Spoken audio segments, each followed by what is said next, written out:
जो वर्तमान में डॉक्टर डीपी चतुर्वेदी जो विधि महाविद्यालय सिवनी में मुख्य प्रबंधक हैं और साथ ही बाल कल्याण समिति मध्य प्रदेश शासन सिवनी के सदस्य हैं और सामाजिक अध्यक्ष हैं और मध्य प्रदेश राष्ट्र भाषा प्रचार समिति जिला इकाई के कार्यवाहक अध्यक्ष हैं और आपने अनेक जो एनजीओ हैं उसमें अपनी भूमिका निभा रहे हैं और आपको एक हिंदी का एक बहुत प्रसिद्ध सम्मान, एक बहुत बढ़िया कवि लेखक हरिशंकर परसाई सम्मान मिला है जो युवा उत्कर्ष साहित्य मंच दिल्ली की ओर से मिला है। उसके साथ साथ सारस्वत सम्मान, साहित्य गौरव सम्मान, सुप्रभात सशक्त लेखनी सम्मान, हिंदी गौरव सम्मान, राष्ट्र कुंडलिनी गौरव सम्मान, साहित्य शिरोमणि सम्मान, मुक्तक गौरव सम्मान, प्रत्यंचा सृजन सम्मान, ऐसे अनेक सम्मान दिल्ली में बहुत सारे गुण कहने का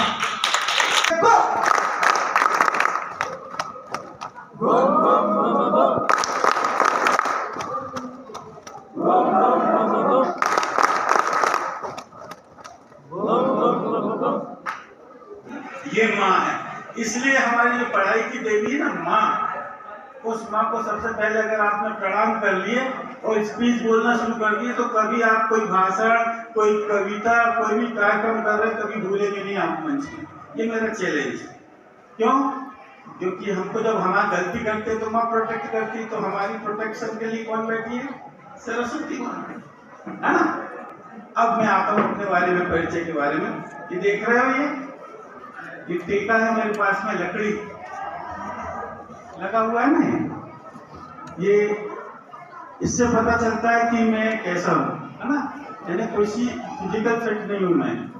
मेरा एक पैर नहीं है, मेरी रीढ़ की हड्डी टूटी है, मेरी पसली टूटी है, मेरा कॉलरबोन टूटा है, मेरा शरीर का प्राय अधिकतर अंग टूटा हुआ है, पर नहीं टूटा है तो आत्मविश्वास।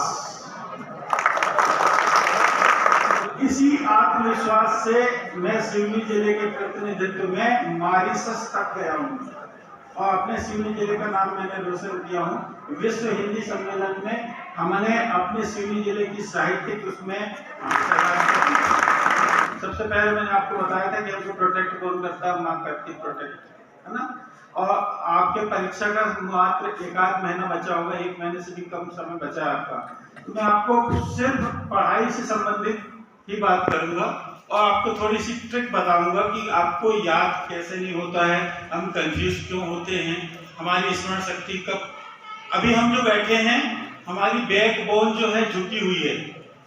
अगर हम बैकबोन को हमारे को स्ट्रेट कर लेंगे और सांस को खींचेंगे और सांस छोड़ेंगे, सांस लेना और छोड़ना, अगर स्ट्रेट बैठे तो बैकबोन आपकी ऑन होना चाहिए, ऑफ नहीं, झुकी नहीं है इसलिए।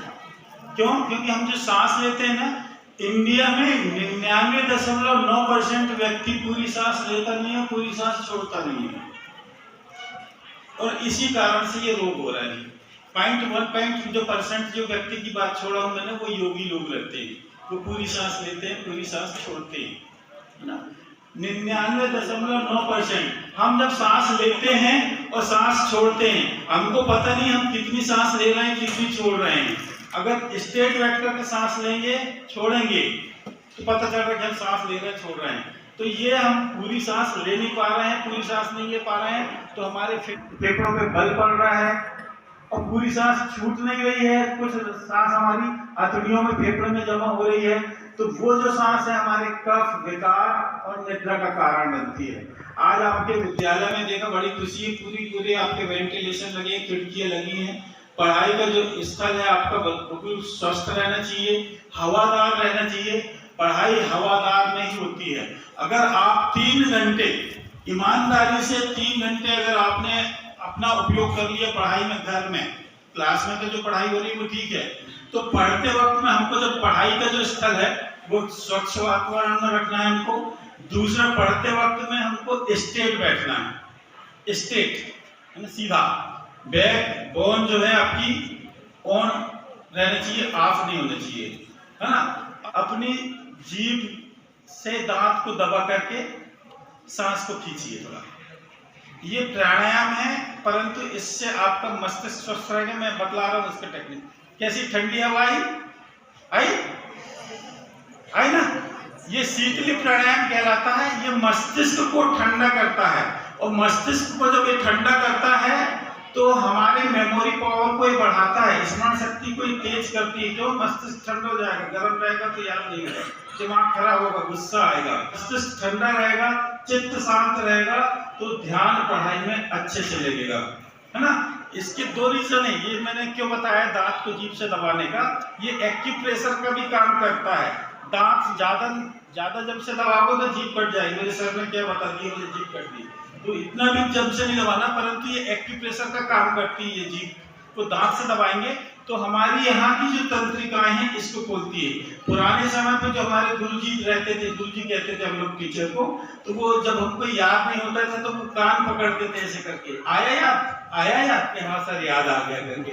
ये यहाँ से तंत्रिकाएं जो रहती हैं यहाँ से, इन तंत्रिकाओं को खोलती हैं। वो हमारे मस्तिष्क को थोड़ा जागृत करती है। तंत्रिकाएं जो बंद है ना सुप्तावस्था में, तो ये एक्यूप्रेशर से जो जब जीभ को हम दबाएंगे तो एक्यूप्रेशर से हमारी तंत्रिकाएं खुलेंगी।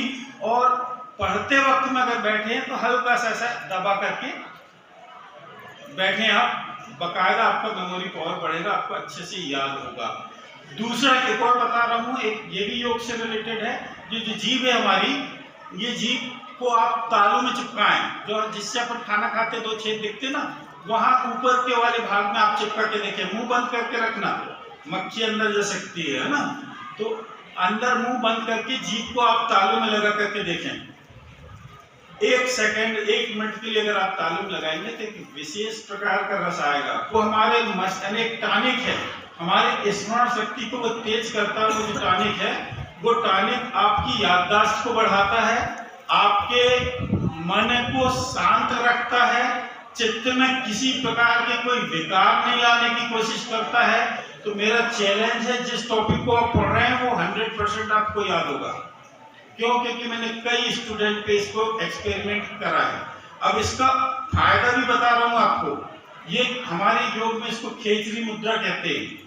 और ये जो खेचरी मुद्रा है, ये खेचरी मुद्रा से हमारे शरीर में झुर्रियां नहीं पड़ती, बुढ़ापा नहीं आता इसमें। अगर इसको कंटिन्यू करते रहे तो वो बात की बात है आपकी, पर पढ़ाई करते वक्त में आपको इसको करना है ताकि आपका मेमोरी पावर बढ़ता रहे, आपको स्मरण शक्ति तेज होगी।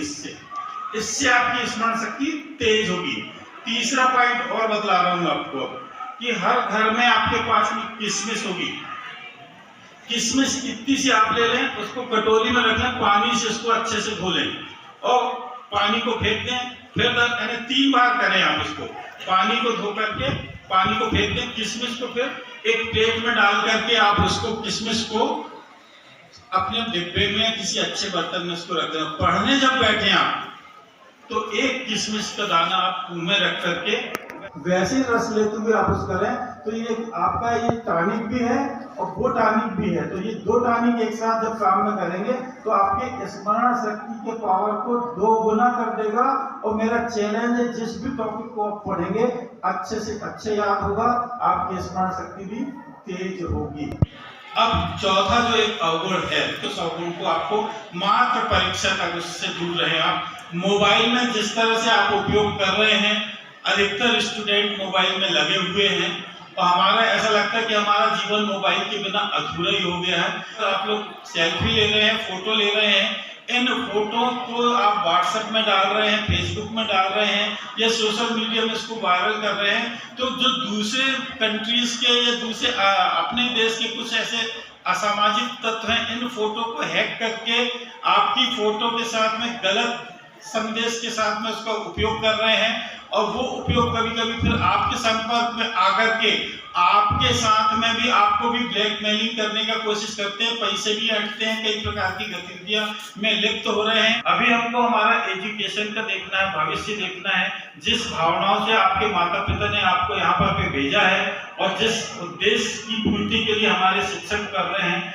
तो मैं आपसे सिर्फ इतना ही आग्रह करूंगा कि एग्जामिनेशन तक कृपया मोबाइल से दूर रहें। और 3 घंटे आप चाहे तो आप 1.5 घंटे सुबह लें, 2 घंटे लें, 2 घंटे शाम। क्लास में यहाँ पढ़ाई हो रही वो अलग, पर इतना अगर आपने समय अपने आप को दे दिया पढ़ाई में, तो मेरा चैलेंज है इस विद्यालय में कोई भी फेल नहीं होगा, किसी को सप्लीमेंट्री नहीं आएगी, कोई सेकंड डिवीजन नहीं आएगा, कोई थर्ड डिवीजन नहीं आएगा, पूरे के पूरे स्टूडेंट फर्स्ट डिवीजन आएंगे। ये मेरा चैलेंज है। अब 12th के बाद में आपको क्या करना है ये बता रहा हूँ मैं आपको।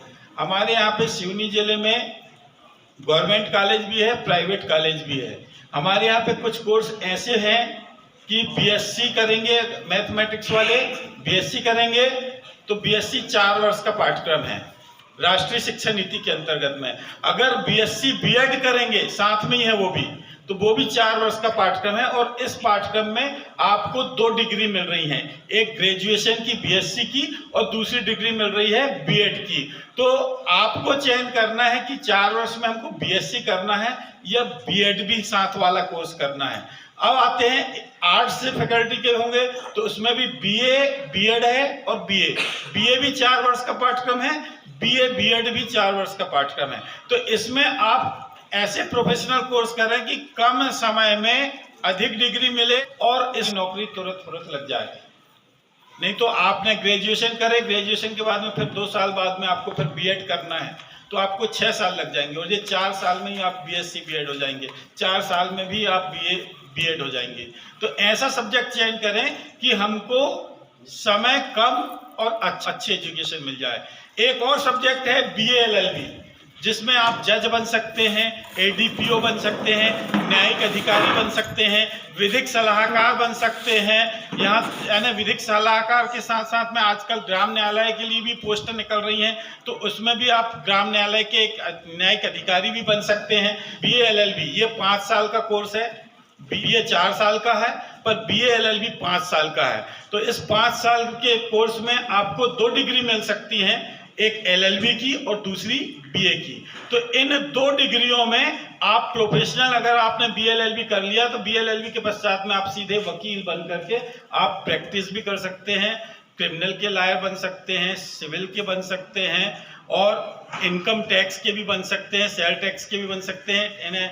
इस तरह से आप एक अच्छा वकील बन सकते हैं, अच्छा अधिवक्ता बन सकते हैं, एक अच्छे राजनीतिक पृष्ठभूमि में भी आप अपनी पहल कर सकते हैं, जज बन सकते हैं, सरकारी वकील बन सकते हैं, विधिक सलाहकार बन सकते हैं। तो चयन ऐसे सब्जेक्ट का करना है आपको कि आप कम समय में अच्छा सा अच्छा ग्रहण कर सके। ठीक है, अपना समय का सदुपयोग कर लीजिए। चैलेंज है आप फर्स्ट डिवीजन ही आएंगे, फर्स्ट डिवीजन से नीचे नहीं आएंगे। निश्चित रूप से हम सभी को आपके इन आशीर्वाद स्वरूप जो आपका वक्तव्य हुआ इससे हमारे जीवन में निखार आएगा और बच्चों को एक नई दिशा मिली और निश्चित रूप से और उनके रास्ते में जो कठिनाइयां हैं, जो दिक्कतें हैं, उससे उनको निजात मिलने में सहायता मिलेगी। बहुत बहुत धन्यवाद।